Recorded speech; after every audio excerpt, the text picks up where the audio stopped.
gonna walk and rise above the sun. Well, I'm gonna walk from the place where I come from. Well, I'm gonna walk and leave you behind. I'm gonna walk 'cause you made me love you. I can't believe I go so far away, so far away. But it lets me ease my mind. At the mountain I let myself go. The mountain listens, the mountain knows.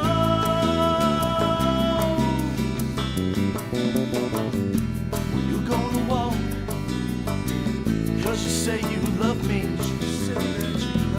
You're gonna walk and leave me alone. I let you roam, you soon realize I've got another place to go.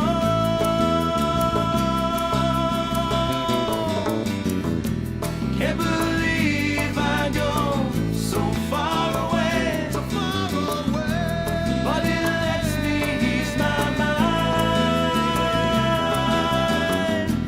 At the mountain I let myself go. The mountain listens, the mountain knows that you're no good for me. Well, you're no good for me.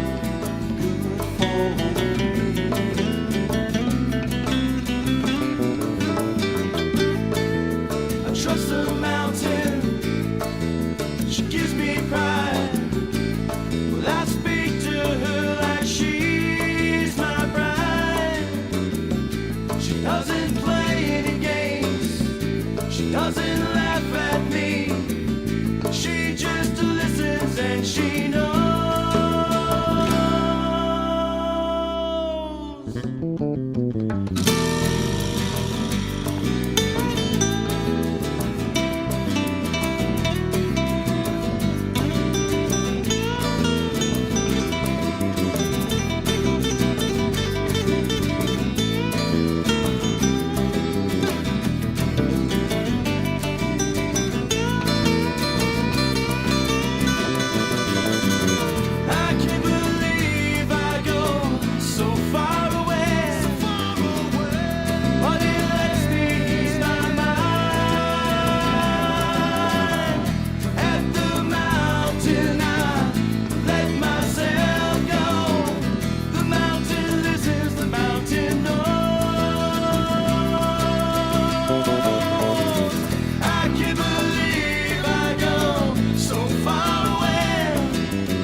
Hey everybody, welcome to Live at Chance's House. For those of you who just joined in for the first time, my name is Chance Munsterman, and welcome to all of this. Hey, I've got some really exciting things to talk to you guys about, but more importantly, today is the day. It is Operation Kindness Month, Season 1, Episode 32 of Live at Chance's House. I've been telling you guys for the last couple of weeks, and we have Nikki Walker with us. She's the Director of Operations with Operation Kindness. Nikki, how are you? I'm good. Thank you for having me on today, Chance. It's my pleasure. I'm so excited about this because, when I first got started with all of the things that I've been doing over the last 6 months, I just threw a button up and said, all right, hey guys, let's donate some money. And then I got really serious around a couple of other organizations. And then I had a friend that was in need and we did a GoFundMe account. And that turned out to be really wildly successful and it helped him out. So I was like, well, listen, when I get ready to do the next one, I'd like to get some teeth behind it a little bit and somewhat legitimize it to a certain extent, which is why I reached out to you guys. And I'm very thankful and I'm so blessed that you guys said, yeah, let's do it. What are we going to do? How can we help? And everyone, yourself, Colleen has been fantastic with the responses and just helping me out with just basic stuff, but it's been a blessing. So what exactly, I got to do 2 questions. We'll get things started here. I just kind of want to know a little bit about you. So what does Director of Operations at Operation Kindness mean? What do you do? So myself and my team are in charge of all of our signature fundraising events. We have 2. One's called Canines, Cats, and Cabernet. And the other one, we throw the wine in there. And then we have the Hope Gala in the spring. We're also in charge of major gifts, and we do a lot of the fundraising for the organization. So those are our official titles. We also walk dogs. We socialize cats. We volunteer. Whenever you're a nonprofit, you do a little bit of everything and wear a lot of different hats. Absolutely, that's true. So I've read about it because I'm a supporter already, and I dug in even more before we were going to do this interview. So I know the answer for the most part of this, but can you tell everyone a little bit about not only what Operation Kindness does and kind of how it got started? So we're the leading no-kill animal shelter in North Texas. So we adopt out approximately 4,500 to 5,000 dogs and cats every year. We find them homes. We like to call them their forever homes. But on top of providing new homes for these animals, we also provide for all of their medical care while they're at the shelter. So spay, neuter, any surgeries that they may need. We also have behavioral support. So if maybe they need to learn some manners before they go into a new home, we also work with them on that. We have a surrender prevention program, which is one of my favorite programs in the shelter. So this is people who have maybe fallen on hard times, that maybe are looking to surrender their animals. We try to give them the support that they need so they get to keep their animals in their homes. We always say that the best adoption is one that never has to happen because the dog and the cat get to stay with their families. Yeah. So we do a lot around surrender prevention, which also ties into our pet food pantry. So if people are struggling and they're unable to feed their dog or their cat, then they can come to our pet food pantry and get what it is that they need. There's a lot that you just said right there that I didn't even know about. And that's really great. I think the one that I liked the most, it was the one that you said that you like too, which is the Never Surrender Day or Never Surrender Program. And yeah, I think that the 2 hardest things that I personally have to deal with whenever I'm talking about, our friends, our furry friends is watching someone have to go through that if they have to. 2, having to watch someone who just wants to, which that's a horrible thing. And then anyone who gets hurt, we have found a ton of strays around here and we always try and get on Nextdoor or something to try and help find their owners because they got to be somewhere close. Yeah. The last thing you want is them to get picked up because I know even though you guys work with shelters all around North Texas, that doesn't always mean that you get to them fast enough, nor might they be adoptable for your program. And that's, we definitely want them to stay in their homes if they can. And so we want to do everything we can to support that family to make sure that happens. Because that's the best place for a dog or a cat is an actual home. Yeah, absolutely. So what it sounds like, well, with everything you've got going on with all those programs, I mean, we're talking about bringing the pet in and then taking care of them, and sometimes medical care and rehabilitation and training and reassignment and shots and everything else. Mhm. That sounds expensive. Yes. So how important is this? Obviously, everything's driven by fundraisers and donations, but I mean, you don't have to get into specifics, but I mean, I'd even like to know, I mean, how does that break down? I mean, do you ever find yourself under the gun like, oh my gosh, we need more this month? Or, you know, is it like PBS where you have to constantly be doing the drives? If you don't remind people, they won't donate. I mean, how does all that work? We are always fundraising. So if you adopt a dog, for instance, then the adoption fee is $185. It costs us about $300 to $400 to care for that dog while we have them. So that includes their shots, includes all of their medical care, it includes the shelter, includes food. So we are always having to do fundraising, and we have some incredible donors that have always been so supportive of our mission and really support what we're doing on a regular basis. You know, dogs and cats are really tug at the heartstrings of a lot of people, but there's a lot of homeless ones, especially in North Texas. So it's an area that we are always focusing on. Donations are one of the biggest ways that you can help Operation Kindness. I always say there's really 3 buckets. The first one is donations. We need money to support all of the great work that we're doing. Volunteering. Volunteering is a great way to get involved in case you're unable to donate. And then foster care. A big part of what we do is fostering animals until maybe they're ready to come into the shelter, or say a mom comes in and she's pregnant. Then a mom goes into foster care until she has her baby. And then once the babies are weaned at 8 weeks, mom comes in, gets adopted, and then once the babies are ready, then they come in and get adopted too. So to support all of this, it is a constant fundraising opportunities that we're always working on. So that makes a lot of sense, because that was something that I was going to ask you about a little bit later anyway, which was, what other things can you do if you don't donate? So the 2 things that you just mentioned is volunteering and fostering. So those are great ways to contribute to the community, which is really what this is all about. Hey, so tell me just a minute, how did it all get started? I know, was it 1976, and it was it was at a home, right? Somebody's home, a vet's home. Is that what it was? It was actually, so a couple of ladies started Operation Kindness, and this, like you said, 1976. They wanted an alternative to all of the animals that were being euthanized in our community. And so they started it out of their home. Then they moved into a shopping center. A vet owned the office next door, and so he let them move in.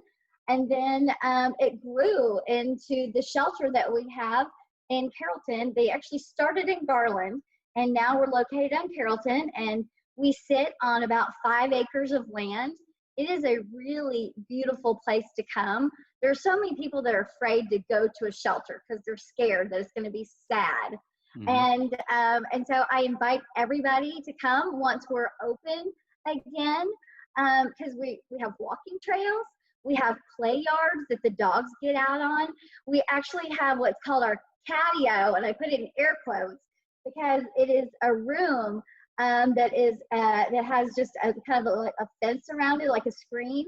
And so the cats can get out there during the day and, you know, enjoy some fresh air. And they are taunted all day long by the squirrels that go by and the birds. But it's a really fun place to hang out. That's awesome. So I know that the other thing I saw, and I didn't even know about this until I looked it up, but look, a lot of the donations that come in also, you save where you can. And if you have any additional money that comes in, and I know that there's sponsorships and large corporations that put into that too, but tell me about this amazing facility that you recently opened. It sounds like there's a whole lot of stuff happening with that. It's beautiful. So we're not quite open yet. It will. We're hoping to finish up construction in November. So we've been under construction, and then of course COVID hit, and so it's been a little bit of a trying time for all of us, even at Operation Kindness. But it's amazing. Like, it truly is. I tell people it's a very hopeful environment. It's not sad to me at all. I promise you, I cannot work there if it was sad. The girls that are on my team could not work there if it's sad. You walk in and this is what happened to me. So I go out there for my interview.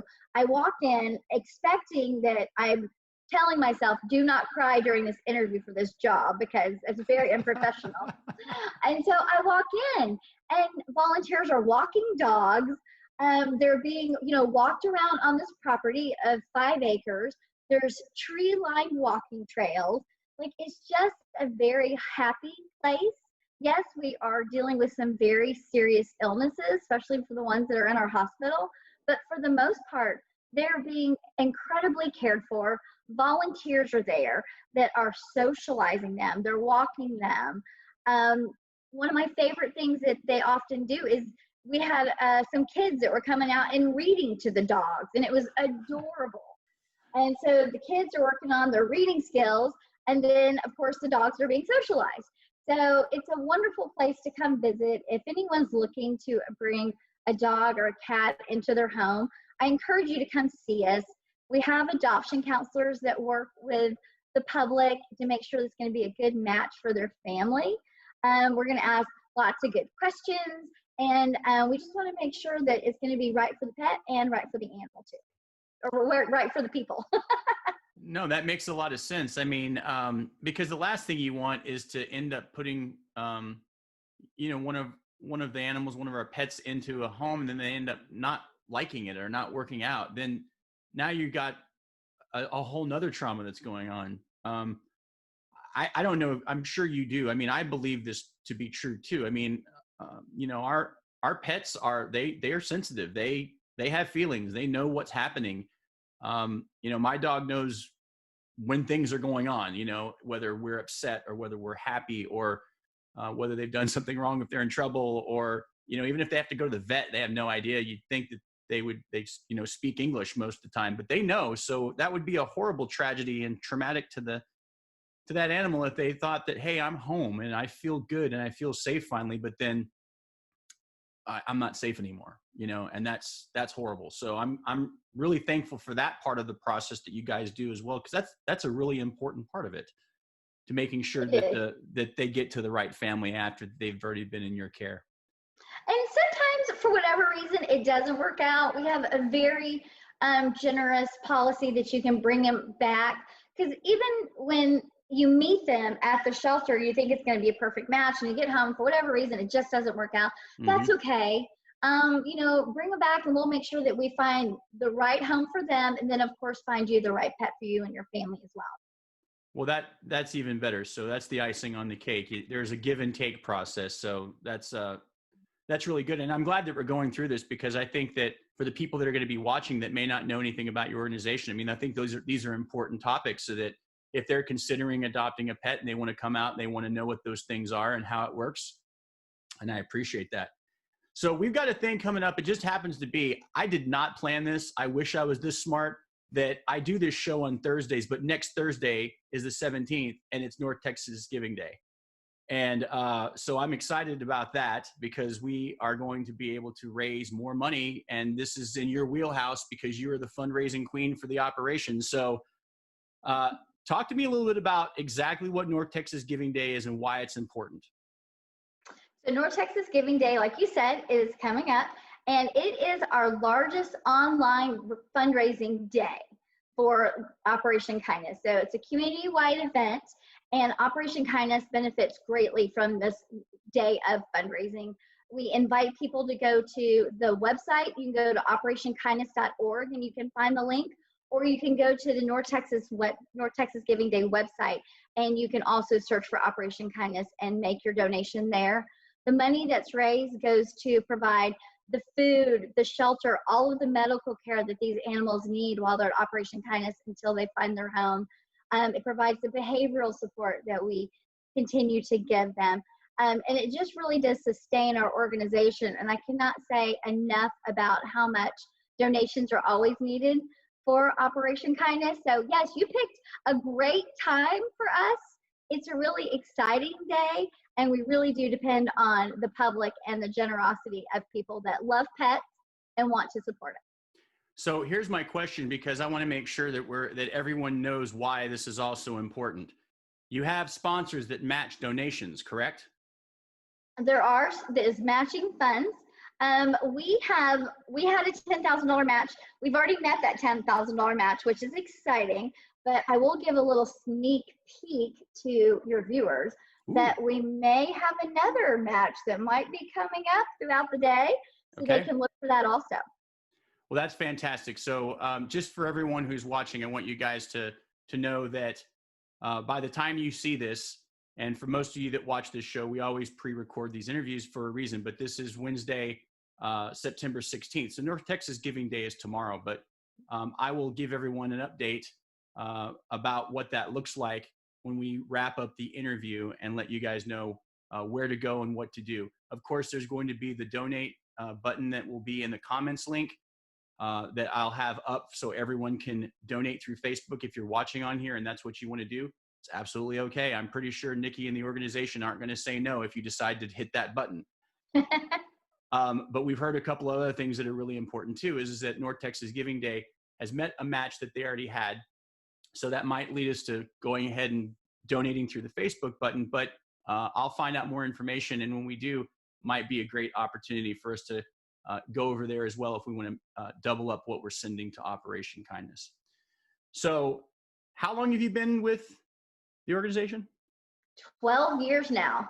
Wow. So yeah, I can't believe it. It really has flown by, but I tell you, I'm the lucky one. Like, I'm the one that gets to go to a job every single day that I love, where I'm truly making a difference in our community and in the lives of homeless pets. So I love it. It's a great place to work. I truly do believe in the mission and the organization. Well, that's awesome. So you got to, I'm sure in 12 years then, you've had to have seen some really cool things. I'm sure there's been some other stuff, but tell me, what's the one story that's just, you think about and you're like, that was amazing?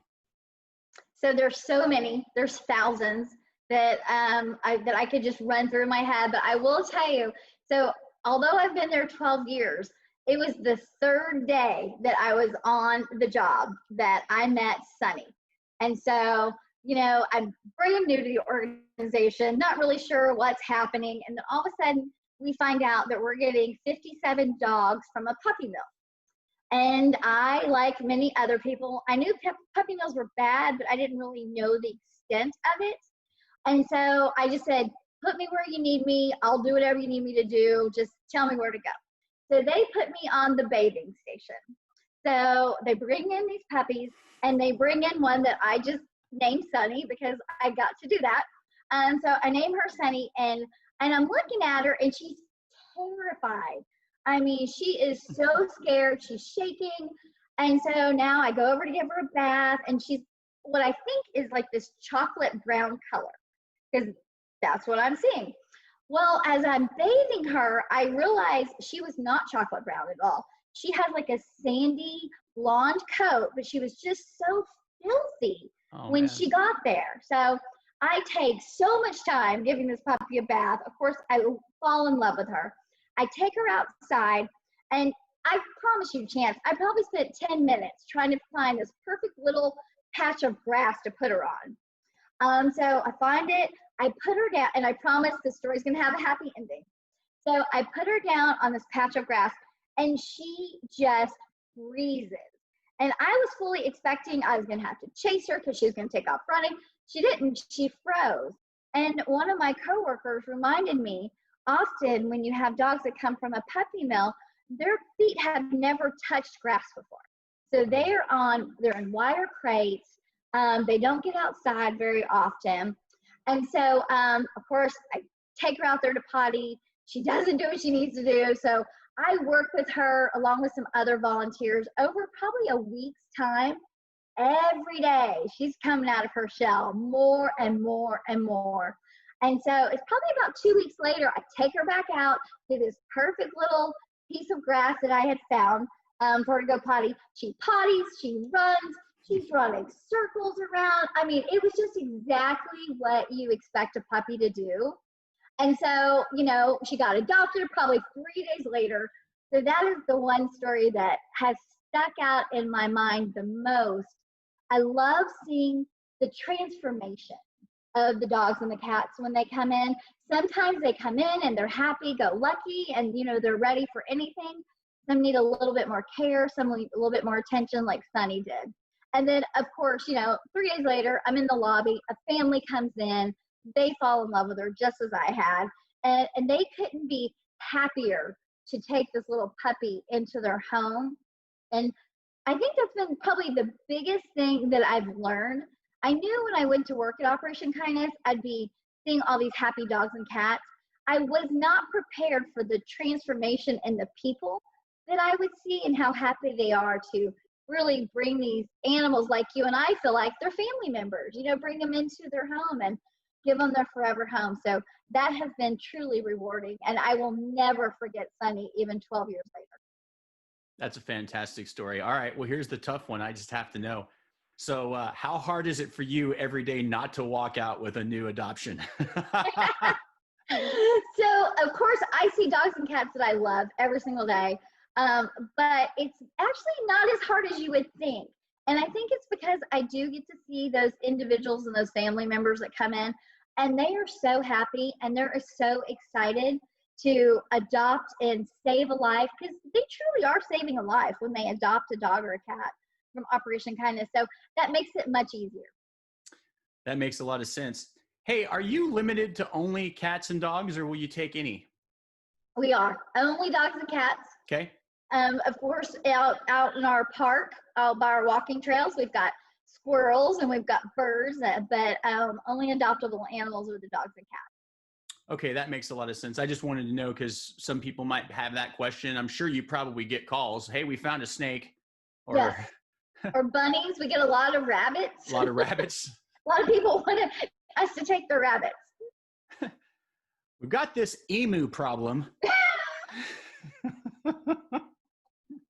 You guys take emus? No. Never say never. No. I wouldn't be surprised. So, and I'm going to plop over to operationkindness.org to let everyone take a look here before we wrap up as well. But how many approximate dogs and cats do you have for adoption right now? Right now, I would say maybe, and it's low just because of everything happening in our world right now. I would say probably 25, 30. Before COVID hit, we would have anywhere from 100 to 150 dogs and cats available for adoption. But since COVID hit, we've had fewer animals. They are all in foster care currently, and we're doing tele-adoptions. So if someone's interested, they see a dog or a cat on our website, and our website is in real time. So if you go on there and you see a dog or cat that you like and are interested in, then they are available. If you go back the next day and they're not available, it's good news because they did get adopted. So how impactful has COVID-19 and this pandemic been on your organization? So we had to pivot just like the rest of the world did. I think it was mid-March. We were told, grab your things and, we'll be gone for about 2 weeks.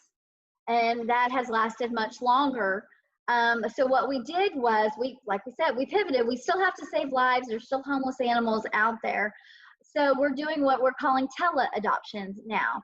So if you see a dog or a cat you're interested in adopting, then you will schedule an appointment with one of our adoption counselors, and you will do your adoption counseling over the phone as opposed to doing it in the shelter now. And then once that dog or cat's been spayed or neutered, gotten all the medical care that it needs, and is ready for adoption, then the adopter pulls up in the car, we bring out the dog or a cat, and then they get to go home. That's really great. That makes a lot of sense. And the tele-adoptions obviously are important. Did you, when you guys had to be gone for that 2 weeks, did you basically have to shuffle and take all of the animals and put them into foster care? Or did you have people coming back and forth to the facility and there was only like a handful of people that could hang out there? Or so we shifted, and so we had about 400 animals that had to go into foster care. And I tell you, the foster program, we have a very robust foster program. That's something else so people can do if they're interested in helping out the homeless dogs and cats in North Texas. Become a foster parent. It's usually a short-term situation, and it truly makes such a difference in the lives of these animals. So we shifted, they all went into foster care. We were not in the shelter for several weeks. Of course, our medical team stayed on site because we had lots of animals that were still in the medical hospital and were just too sick to go into foster care. And so our medical team stayed with them and made sure that they continued to get all the medical care that they needed before they could actually go into foster care and then eventually get adopted. That's awesome. Well, I'm glad to hear that, it's affected everyone's lives. It's been tough, but, I'm glad that you guys were still able to, like you said, pivot and make things work the best way that you know how. And, as we're hopefully gradually starting to have the world spin again, and I hope that comes sooner than later, like most everyone else, I'm glad things are working out. But the tele-adoption part is a really big piece of this, and I'm glad that that's still able to happen. So, couple more questions and we're going to wrap up. I do want to know if you had one request of something that you thought, man, if I could make this happen, whether it's with my time with Operation Kindness, or maybe if it's something that I'd like to get started and see eventually happen, what's the one thing, what's the one need, or maybe it's not necessarily a need, but what's the one accomplishment that you'd like to see have happen, that you want a goal for you, yourself, or maybe the organization? I would personally love to work myself out of a job. If I did not have to raise money for, because there were no more homeless dogs and cats in North Texas, that would be the one thing I would do, and I'd be very happy about it. Unfortunately, I don't think that's going to happen anytime soon. Right. But if I could spread the word about Operation Kindness and help as many homeless animals find homes, that's what I want to do. That is my mission every day at work. I get to see these sweet smiling faces, and you see the tail wags, and you just want them to find a home, because I know how much my dog brings me joy, and so I know how much joy they can bring to another family. So that is my mission, is to get as many dogs and cats adopted into loving homes. Well, that's awesome, Nikki, and I appreciate your candor with that. I mean, look, I figured it wasn't going to be something that had to do with money, and I figured it had to be some kind of grand plan that that could be a pie in the sky. But you never know. Maybe one day you will work yourself out of a job, and that would be a blessing for everybody. Okay, so kind of wrapping up here, it's what I'd like to call the final word. What do you want to share? Is there anything that I can help? What else can we do? What can I do? What can our audience do? What can anyone who's watching this broadcast, who shares it with someone else? Give me the recap. Tell me what I need to do. How can I help more? And what's the final word? Go. Go to operationkindness.org. Make a donation to support the homeless dogs and cats in North Texas. If you're unable to make a donation, please come volunteer with us. It is a great place to come spend some time. We're very family friendly. So if you want to bring the kids up, I love seeing kids that are learning to volunteer at a very early age. Become a foster parent. Help us get some of these animals out of the other shelters. We work with other partners in North Texas, and it truly takes a village. So become a foster parent. You can donate food to our pet food pantry. There are so many different ways that you can help our organization. And then I'm going to end with, please consider adopting a dog or a cat and bringing them into your family. I like to tell people, when you adopt a dog or a cat, you're really saving two lives. The one that you adopted and the one that gets to come into Operation Kindness to find their forever home. Wow, that's a fantastic way to end. And I really appreciate your time. I know that you guys have a lot going on. I understand that while I'm going to do everything that I possibly can do to try and give a little support and do our own community campaign fundraiser here with this program that's kind of evolved over the last 6 months. I know that I'm not as big a deal as some other people out there, but you coming on here is it's really important. And I really truly thank you for your time to say, you know what, everyone has an opportunity to do a little something, whether it's $5 or $5,000. I know that it helps your organization. So just the fact that you took a little bit of time out of your day to talk to me, and really talking to everyone who's going to be watching this, because I'm going to rebroadcast it probably at least one more time before the end of the month, and maybe on the last recap show that we do on October 1st. So there's going to be more opportunities. I really just thank you.